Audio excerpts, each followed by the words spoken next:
इयत्ता 12वी विषय भूगोल प्रकरण क्रमांक 3 मानवी वस्ती आणि भूमी उपयोजन या प्रकरणाचा स्वाध्याय। प्रश्न क्रमांक 1 अचूक सहसंबंध ओळखा। ए विधान, आर कारण। तर यामध्ये एक आहे ए वस्तींचे विविध प्रकार असतात। आर विविध प्राकृतिक घटकांचा वस्तीच्या विकासावर परिणाम होतो। अ केवळ ए बरोबर आहे। आ केवळ आर बरोबर आहे। ई ए आणि आर हे दोन्ही बरोबर आहेत आणि आर हे ए चे अचूक स्पष्टीकरण आहे। ई ए आणि आर हे दोन्ही बरोबर आहेत, परंतु आर हे ए चे अचूक स्पष्टीकरण नाही। तर उत्तर आहे ई ए आणि आर दोन्ही बरोबर आहेत आणि आर हे ए चे अचूक स्पष्टीकरण आहे। 2 ए नगरे वाढतात, त्याबरोबर त्यांची कार्येही वाढतात। आर एका नगराला केवळ एकच कार्य असते। तर पर्याय आहेत अ केवळ ए बरोबर आहे। आ केवळ आर बरोबर आहे। ई ए आणि आर हे दोन्ही बरोबर आहेत आणि आर हे ए चे अचूक स्पष्टीकरण आहे। ई ए आणि आर हे दोन्ही बरोबर आहेत, परंतु आर हे ए चे अचूक स्पष्टीकरण नाही। तर याचं उत्तर आहे अ केवळ ए बरोबर आहे। प्रश्न क्रमांक 2 भौगोलिक कारणे लिहा। 1 सर्वच ग्रामीण वस्तीचे रूपांतर नागरी वस्तीत होतेच असे नाही।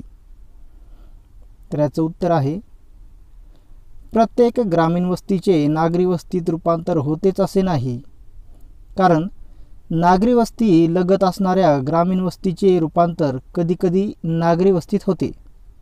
ग्रामीण वस्तीचे रूपांतर नागरी वस्तीत होण्यासाठी नागरी वस्तीचे सर्व निकष ती ग्रामीण वस्ती पूर्ण करेलच असे नाही।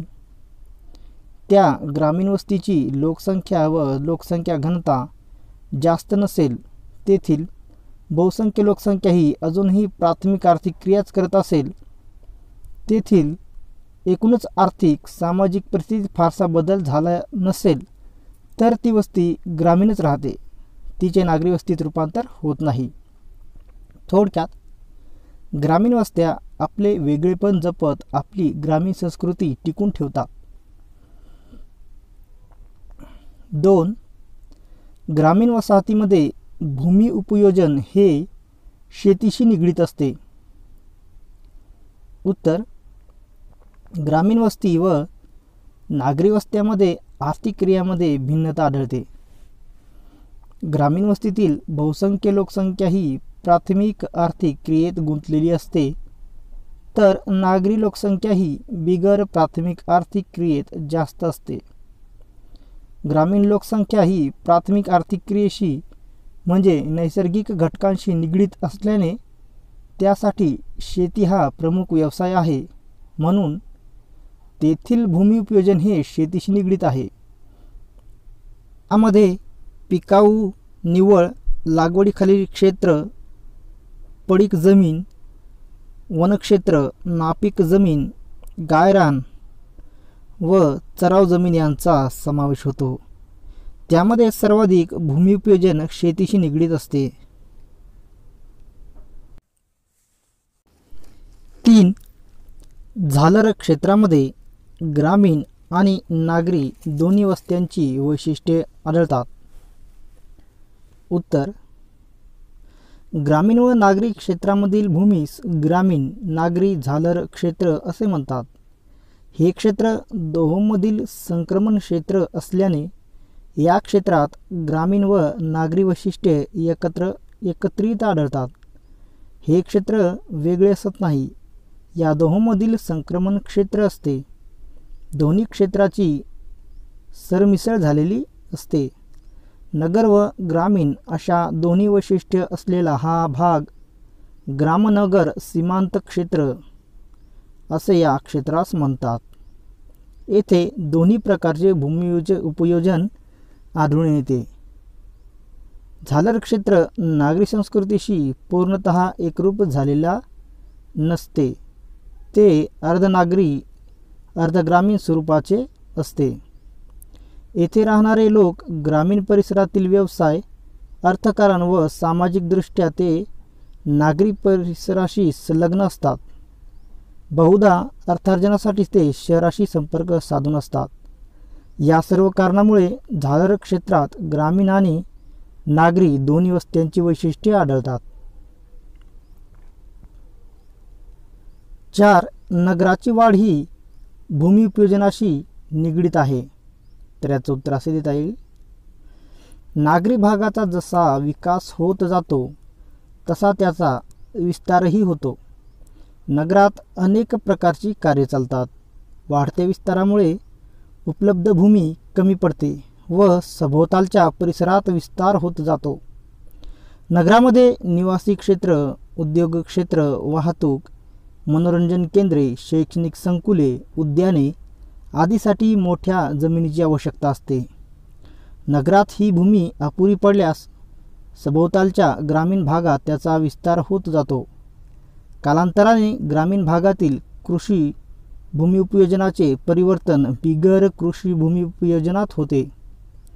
प्रारंभी स्वतंत्र ग्रामीण बाज असणारी वस्ती नंतर झालर क्षेत्र, उपनगर व शेवटी त्या नगराचाच भाग बनते. येथे नगराची वाढ होताना त्याचा भूमी उपयोजन बदलते. ते उपयोजन वाढीशी निगडीत आहे. प्रश्न क्रमांक 3 टिपा लिहा. 1. ग्रामीण व नागरी वस्त्यामधील आंतरक्रिया. तर याचं उत्तर आहे ग्रामीण व नागरी वस्त्यामध्ये आंतरक्रिया चालताना दिसतात. दोन्ही वस्त्या अनेक गोष्टीसाठी एकमेकांवर अवलंबून असतात. ग्रामीण भागातून दररोज अन्नधान्य, दूध, भाजीपाला, फळे, फुले, अंडी, मांस शहराला पुरविले जाते. तर कापड, किराणा माल, वर्तमानपत्रे, तयार वस्तू, आरोग्य सुविधा, प्रशासकीय कामकाज यासाठी नागरी वस्तीवर अवलंबून राहावे लागते. ग्रामीण भागात मोठ्या प्रमाणात प्राथमिक आर्थिक क्रिया चालतात, तर नागरी भागात द्वितीयक, तृतीयक आर्थिक क्रियेचे प्रमाण जास्त असते. नागरी भागात जे उद्योग व्यवसाय चालतात त्याला लागणारा कच्चा माल हा ग्रामीण भागातून प्राथमिक आर्थिक क्रियेतून मिळतो. तयार पक्का माल ग्रामीण वस्तींना नागरी वस्तीतून मिळतो. ग्रामीण भागातून अनेक लोक नोकरी, व्यवसाय यासाठी दररोज शहरात जातात. शहरावर ते अवलंबूनच असतात. नागरी वस्तीचे प्रभाव क्षेत्र परिसरातील अनेक ग्रामीण वस्तीवर असते. नगरातील लहान मोठ्या घडामोडीचे पडसाद ग्रामीण वस्तीवर पडतात. या सर्व बाबी ग्रामीण नागरी वस्त्यामधील आंतरक्रिया दर्शवितात. 2. नागरी वस्त्यांच्या समस्या. उत्तर. नागरी वस्त्यांच्या आर्थिक समस्या बेकारी, प्रादेशिक असमतोल, औद्योगिकीकरणाच्या समस्या या आर्थिक समस्या आहेत. 2. सामाजिक समस्या. यामध्ये गुन्हेगारी, जातीय दंगली, स्थलांतर, सामाजिक ऐक्य कमी या सामाजिक समस्या नागरी वस्त्यांमध्ये आढळून येतात. 3. सांस्कृतिक समस्या. यामध्ये ग्रामीण संस्कृतीचा होत चाललेला ऱ्हास, प्लॉट व मॉल संस्कृतीचा विकास.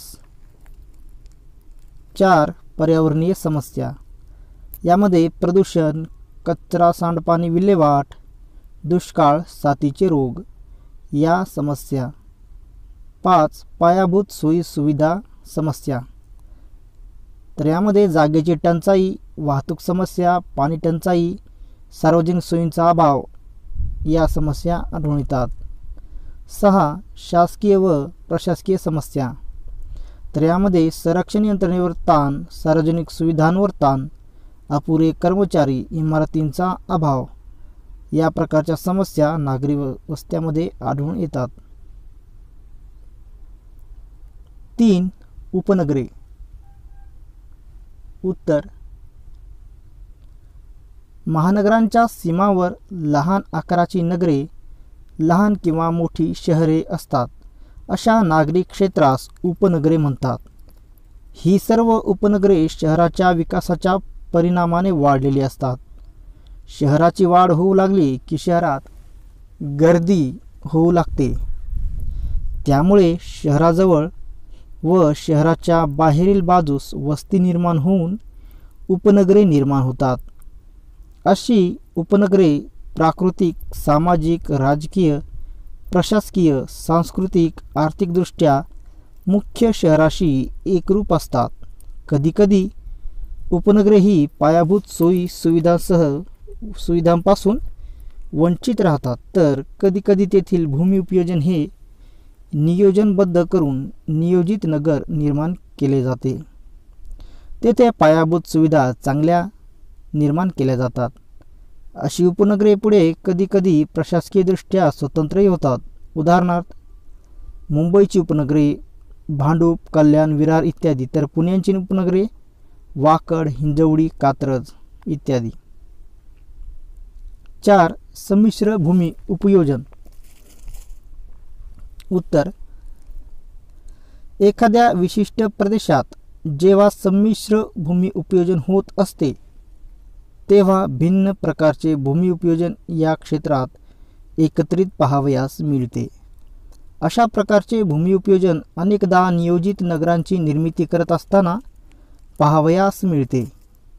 जेव्हा एखाद्या ठिकाणी नव्या नगराची उभारणी केली जाते त्यावेळेस भूमी संपादन करून अशी वस्ती निर्मिली जाते. तेथील लोकांना सर्व प्रकारच्या सोयी एकत्रित उपलब्ध करून दिल्या जातात. निवास, बाजारपेठ, औद्योगिक मनोरंजन केंद्र, उद्याने, मैदाने, शैक्षणिक व शासकीय विभाग याकरिता भूमी उपयोजन केले जाते. अशा प्रकारचे संमिश्र भूमी उपयोजन करत असताना संपादित भूमीचा आराखडा केला जातो. रेखांकन करूनच वस्ती निर्माण केली जाते. प्रश्न क्रमांक 4. खालील प्रश्नांची उत्तरे लिहा. 1. ग्रामीण वसाहतीची वैशिष्ट्ये सांगा.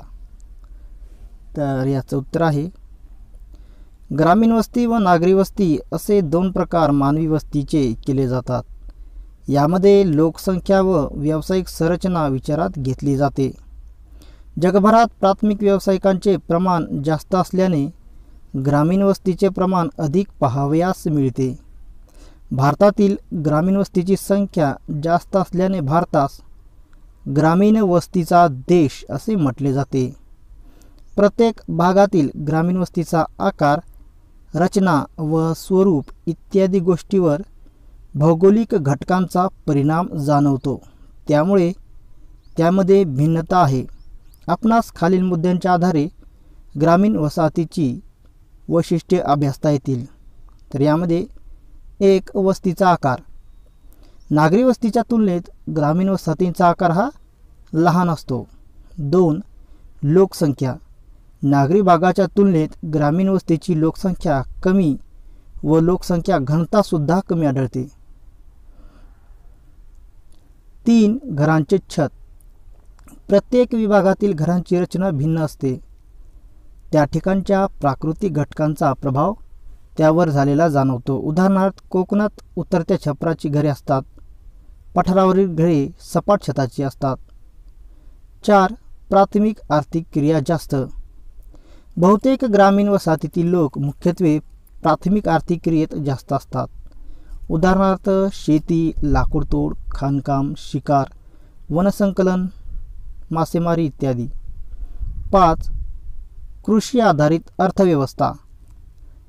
ग्रामीण भागातील लोकांचा मुख्य व्यवसाय शेती व शेतीशी निगडीत असतो. त्यामुळे तेथील अर्थकारणावर शेती व्यवसायाचा प्रभाव जाणवतो. 6. बांधकाम साहित्य. ग्रामीण भागातील घरांसाठी स्थानिक भागातून उपलब्ध साहित्याचा वापर केला जातो. उदाहरणार्थ दगड, माती, लाकूड, नारळाच्या झावळ्या इत्यादी. अलीकडे लोकांची आर्थिक स्थिती सुधारलेली आहे, तेथे आधुनिक साहित्याचा वापर बांधकाम साहित्यात वाढत आहे. 7. शेतावर घरे. ग्रामीण वसाहतीतील लोकांचा मुख्य व्यवसाय शेती असल्याने शेतावर लक्ष ठेवणे, काम करण्यास सोयीस्कर जावे यासाठी शेतावरच घरे करून राहण्याची प्रवृत्ती वाढत चाललेली आहे. 8. घरांची रचना. आकार यामध्ये नियोजनाचा अभाव असतो. जेथे जागेची उपलब्धता अधिक आहे तेथे घराघरामधील अंतर जास्त, तर विरळ व विकेंद्रित वस्ती प्रकार आढळतो. घरे ऐशपैश शेतीला अनुसरून असतात. 2. वस्त्यांचा आकृतिबंध निर्माण होण्यासाठी कोणकोणते घटक कारणीभूत ठरतात ते सोदाहरण स्पष्ट करा. तर याचं उत्तर आहे, मानवाने आपल्या निवाऱ्याकरिता केलेली घरांच्या समूहाची मांडणी यालाच वस्ती अथवा मानवी वसाहत असे म्हणतात. निवारा, संरक्षण, सामाजिक गरज यातून एकत्र येऊन लोक घरे बांधून राहू लागली. मानवाने त्याच्या भोवतालच्या भौगोलिक परिस्थितीशी एकरूप होण्याची पहिली अवस्था म्हणजेच मानवी वसाहतीची स्थापना होय. वस्त्यामध्ये भिन्नता आढळून येते. असा आकृतिबंध निर्माण होण्यासाठी पुढील घटक कारणीभूत ठरले आहेत. तर यामध्ये आहे 1. प्राकृतिक घटक. वस्त्यांच्या विविध प्रकारावर प्राकृतिक घटकांचा प्रभाव दिसतो. यामध्ये भूरचना, मृदा, जंगले, जलप्रवाह, शेते यांचा वस्त्यांच्या आकृतिबंधावर परिणाम जाणवतो. उदाहरणार्थ नदी संगमावर त्रिकोणाकृती तलाव, जलाशये यांच्या सभोवताली वर्तुळाकार डोंगर भागात विखुरित वस्त्या तयार होतात. 2. सामाजिक घटक. समाजातील चालीरीती, रूढी, परंपरा, इच्छा यांचा वस्त्यांच्या आकृतिबंधावर परिणाम होतो. 3. धार्मिक घटक. पहिली मानवी वस्ती ही धार्मिक कारणातूनच निर्माण झाली असावी असे मानले जाते. समाधी, देवस्थाने याभोवताली श्रद्धेपोटी केंद्रित वस्त्या निर्माण झाल्या आहेत. 4. संरक्षण. पूर्वी जंगल क्षेत्र जास्त असल्यामुळे सरपटणारे प्राणी, हिंस्त्र प्राणी तसेच टोळीयुद्ध मोठ्या प्रमाणात होत असे. त्यामुळे संरक्षणाच्या मानसिकतेतून उंचावर टेकडी, बेट, भूशीर घडी, किल्ले यामध्ये केंद्रित वस्त्या निर्माण होत असे. 5. ऐतिहासिक घटक. प्राचीन काळात गडी, लष्करे, छावण्या, राजवाडे, किल्ले या घटकांचा प्रभाव वस्तीच्या आकृतिबंधावर पडत असे. मुख्य लोकांची म्हणजे राजे, सरदार, सावकार, पाटील अशा श्रीमंताची वस्ती संरक्षणाच्या दृष्टीने मध्यभागी व त्या सभोवताली केंद्रोत्सारी वस्त्या पाहावयास मिळत असे. 6. प्रशासकीय घटक. यामध्ये प्रशासकीय धोरण, राजकीय परिस्थिती या घटकांचा वस्त्यांच्या आकृतिबंधावर परिणाम होतो. प्रश्न क्रमांक 5. फरक स्पष्ट करा. 1. भूमी उपयोजन आणि भूमी आच्छादन यामध्ये फरक स्पष्ट करायचा आहे. तर याचं उत्तर आहे, भूमी उपयोजनमध्ये मानवाने भूमीचा वापर कोणत्या कामासाठी केला आहे त्यास भूमी उपयोजन असे म्हणतात. उदाहरणार्थ शेती, उद्योग, व्यापार, वाहतूक, निवास, मनोरंजन इत्यादी. भूमीवर आढळणारे प्राकृतिक नैसर्गिक घटक म्हणजे भूमी आच्छादन होय. उदाहरणार्थ वने, पाणी, बर्फ, खडक, वाळू इत्यादी. भूमी उपयोजन हे भूमीच्या गुणधर्माशी निगडीत असते, तर भूमी आच्छादन हे प्राकृतिक घटकाशी निगडीत असते.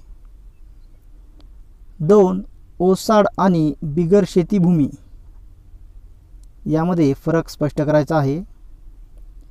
तर ओसाड भूमी यामध्ये उंच सकल डोंगराळ भूमी, ओसाळ वाळवंट, घळीयुक्त भूमी यांचा समावेश ओसाड किंवा अनुत्पादक वर्गात होतो. बिगर शेती भूमीमध्ये वस्ती, ग्रामीण व नागरी, पायाभूत सोयी, उद्योग, दुकाने यांचा समावेश या वर्गात होतो. ही भूमी कृषी व्यवसायाखाली कोणत्याही प्रकारचे तंत्र वापरून आणता येत नाही. तर बिगर शेती भूमी ही द्वितीयक व तृतीयक व्यवसायात होणाऱ्या वृद्धीनुसार यामध्ये वाढ होते. रासायनिक खते, कीटकनाशक व जंतुनाशक यांचा अतिवापर होतो. अतिरिक्त जलसिंचन, मृदा धूप, सतत उत्पादने, चुकीची पीक पद्धती, एकंदरीत चुकीच्या शेतीमुळे ओसाड भूमी बनते. वाढत्या नागरिकरणामुळे शहरातील व लगतची भूमी बिगर शेती होते. निवास, वाहतूक मार्ग, शिक्षण संकुले, उद्याने, क्रीडांगणे, औद्योगिक क्षेत्र यामुळे बिगर शेती भूमी उपयोजन वाढते. ओसाड भूमीतील वाढ कृषी क्षेत्राचे अपयश असते. तर बिगर शेती भूमीतील वाढ हे बिगर शेती व्यवसायातील यश असते. 3. केंद्रोत्सारी वस्ती व वर्तुळाकार वस्ती यामध्ये फरक स्पष्ट करायचा आहे. तर याचं उत्तर आहे, केंद्रोत्सारी वस्तीमध्ये एखाद्या केंद्राच्या भोवती या वस्त्यांचा विकास होतो. तर एखाद्या सरोवराच्या किंवा तळ्याच्या आजूबाजूला वर्तुळाकार वस्त्याचा आकार घेतात. हा केंद्रबिंदू वस्त्यांच्या विकासातील महत्त्वपूर्ण भाग असतो. पाण्याच्या उपलब्धतेमुळे घरे जवळजवळ असतात. हे केंद्र धार्मिक ठिकाण, प्राचीन वस्तू, इतिहासकालीन गडी, वाडा, राजवाडा, वाहतुकीचे केंद्र यापैकी असू शकते. त्याभोवती वस्त्यांची निर्मिती होते. या प्रकारच्या वस्त्या जलाशय, सरोवरे या भोवताली पाण्यासाठी किंवा संरक्षण व अन्य सोयीच्या दृष्टीने घरे बांधलेली असतात. चीन मध्ये यांगत्से नदी खोरे, भारतात उत्तर भागात मैदानी प्रदेशात या वस्त्या आढळतात. तर वर्तुळाकार वस्त्या या आफ्रिकेतील मसाई जमातीचे लोक पशुपालन करताना आपल्या प्राण्यांचे संरक्षण व्हावे म्हणून. तर बुलढाणा जिल्ह्यात लोणार सरोवरा सभोवताली अशा वस्त्या आढळतात. 4. केंद्रित आणि विखुरलेली वस्ती यामध्ये फरक स्पष्ट करायचा आहे. तर याचं उत्तर आहे, केंद्रित वस्ती व विखुरलेली वस्ती. केंद्रित वस्तीत घरे जवळजवळ असतात व घरांची संख्याही जास्त असते. तर विखुरलेल्या वस्तीमध्ये घरे दूरदूर आणि संख्येने कमी असतात. या प्रकारची वस्ती कृषीयोग्य जमीन, अनुकूल हवामान, जलाशये, खनिजांचे उत्खनन अशा अनुकूल ठिकाणी आढळते. तर विखुरलेली वस्ती या प्रकारच्या वस्ती उंच सकल प्रदेश, घनदाट जंगल, वाळवंट, गवताळ प्रदेश तसेच विस्तृत कृषी क्षेत्र असलेल्या ठिकाणी आढळते. केंद्रित वस्ती संरक्षणाच्या दृष्टीने चांगली असते. घरे एकमेकांना लागून असल्याने संकटवेळी मदतीला धावून जातात. तर विखुरलेली वस्त्या असल्याने घरे एकाकी संरक्षणाच्या दृष्टीने ही वस्ती फारशी चांगली नसते. केंद्रित वस्त्या दाटीने हवा यामध्ये दाटीने घरे असतात, त्यामुळे हवा खेळती नसते. सूर्यप्रकाशाचा अभाव आढळून येतो आणि या वस्त्यामध्ये प्रदूषण जास्त असते. तर विखुरलेल्या वस्त्या या नैसर्गिक पर्यावरणाच्या अगदी जवळ असल्याने प्रदूषण मुक्त असतात. केंद्रित वस्तीमध्ये उदाहरणार्थ उत्तर भारतीय मैदानी प्रदेशात हा वस्ती प्रकार दिसून येतो. तर विखुरलेल्या वस्त्या या ईशान्य भारत, काश्मीर, राजस्थानात या वस्त्या दिसून येतात.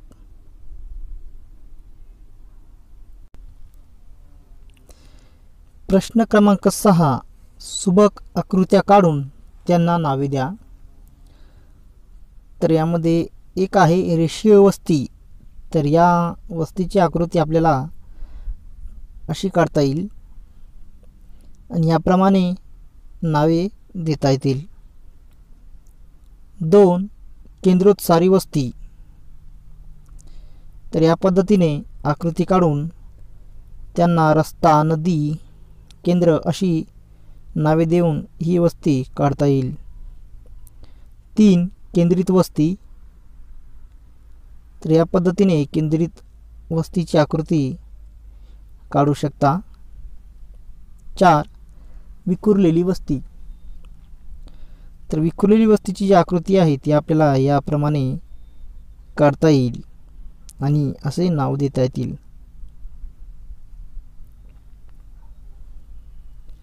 प्रश्न क्रमांक 7. लोणार शहराच्या भूमी उपयोजनात कालानुरूप झालेले बदल तुमच्या शब्दात मांडा. तर वरील 2 नकाशे बघता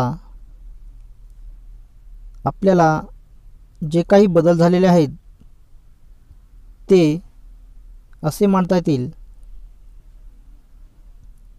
महाराष्ट्रातील बुलढाणा जिल्ह्यातील जगप्रसिद्ध लोणार सरोवरावरून निर्माण झालेल्या लोणार शहराचा भूमी उपयोजन नकाशा दिला आहे.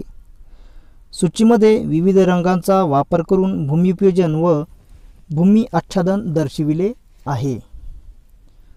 तर यामध्ये पहिल्या नकाशाच्या तुलनेत लोणार सरोवराजवळ कृषी क्षेत्रात घट होऊन वनक्षेत्रात वाढ झालेली आपल्याला दिसून येते.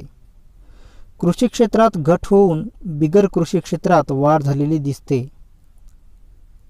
वूळ परिसरात नवीन उपनगर विकसित झाले असून ते नियोजित दिसते. तेथे विविध शासकीय कार्यालयांसाठी भूमी उपयोजन दिसते. विरळ निवासी क्षेत्राचे दाट निवासी क्षेत्रात रूपांतर झालेले आपल्याला आढळून येते. वाढत्या नागरिकरणामुळे सरोवर परिसरात कचऱ्याच्या प्रमाणात वाढ व जलसंस्थेस धोका निर्माण झालेला आढळून येतो. प्रश्न क्रमांक 8. खालील उतारा वाचून प्रश्नांची उत्तरे लिहा. तर हा उतारा दिलेला आहे. विविध प्रकारच्या मानवी वस्तीमध्ये पाडे, खेडी, छोटे शहरे, मोठी शहरे, सर्व दूर ठिकाणे, नगरे आणि नगरांचे समूह समाविष्ट आहेत. काही प्रणालीमध्ये मानवी वस्तीचे शहरी, उपनगरी आणि ग्रामीण असे प्रकार केले जातात. उदाहरणार्थ अमेरिकेतील संयुक्त संस्थानांचा जनगणना विभाग वस्तीचे वर्गीकरण निर्धारित व्याख्यांच्या आधारे शहरी किंवा ग्रामीण भागामध्ये करतो. लहान वस्त्या जसे की पाडे आणि खेड्यामध्ये कमी लोकसंख्या आणि सेवांमध्ये प्रवेश मर्यादित आहे.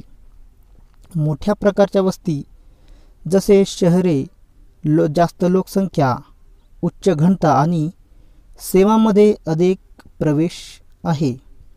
उदाहरणार्थ खेड्यात फक्त 1 किंवा 2 सामान्य स्टोअर असू शकतात, तर मोठ्या महानगरात अनेक विशिष्ट स्टोअर आणि चेन स्टोअर असू शकतात. हे फरक निम्न ऑर्डर सेवा सेटलमेंट आणि उच्च ऑर्डर सर्व्हिस सेटलमेंट म्हणून ओळखले जातात. मानवी वस्तीची कार्ये देखील भिन्न आहेत, कारण बंदरे, बाजारपेठे आणि रिसॉर्ट्स म्हणून सेटलमेंट स्थापित केल्या जाऊ शकतात. ग्रामीण वसाहतीच्या प्रकारांना शेती, मासेमारी आणि खाणकाम यांच्या निकटतेसारख्या कार्याद्वारे देखील वर्गीकृत केले जाऊ शकते. एका आर्थिक क्रियाकलापावर लक्ष केंद्रित केलेल्या सेटलमेंट्स एकल कार्यशील सेटलमेंट्स म्हणतात. मानवी वस्ती कायम किंवा तात्पुरती असू शकते. उदाहरणार्थ निर्वासित छावणी ही तात्पुरती वस्ती असते, तर शहर कायमस्वरूपी वस्ती असते. तर यावर दिलेले काही प्रश्न आहेत, आपण त्यांची उत्तरे बघूयात. प्रश्न क्रमांक 1. दिलेल्या उतार्यात कोणकोणत्या मानवी वस्तींचा उल्लेख केलेला आहे? तर आपण उतारा वाचला तर आपल्या लक्षात आले की यामध्ये पाडे, खेडी, छोटी शहरे, मोठी शहरे, सर्व दूर ठिकाणे, नगरे, नगरसमूह, उपनगरे इत्यादी मानवी वस्तीचा उल्लेख यामध्ये केलेला आढळून आला. प्रश्न क्रमांक 2. शहरी आणि ग्रामीण भागाचे वर्गीकरण कशाच्या आधारे केले आहे? तर याचं उत्तर आहे शहरी आणि ग्रामीण भागाचे वर्गीकरण लोकसंख्या, तेथे चालणाऱ्या आर्थिक क्रिया किंवा सेवांच्या आधारे केले आहे. 3. ग्रामीण वस्तीत कोणती कार्ये केली जातात? याचं उत्तर आहे ग्रामीण वस्तीत शेती, मासेमारी आणि खाणकाम ही कार्ये केली चालतात. 4. निम्न क्रम सेवा आणि उच्च क्रम सेवा वस्तीतील फरक सांगा. तर याचं उत्तर आहे खेड्यात 1 किंवा 2 सामान्य स्टोअर असतात, तर महानगरात अनेक विशिष्ट स्टोअर आणि चेन स्टोअर असू शकतात. निम्न क्रम सेवा ग्रामीण भागात तर उच्च क्रम सेवा शहरी भागात आढळतात. येथे शेती, मासेमारी, खाणकाम तर तेथे बंदरे, बाजारपेठा, रिसॉर्ट्स म्हणून ही वसाहती स्थापन होऊ शकतात. आर्थिक क्रिया भिन्न भिन्न असतात.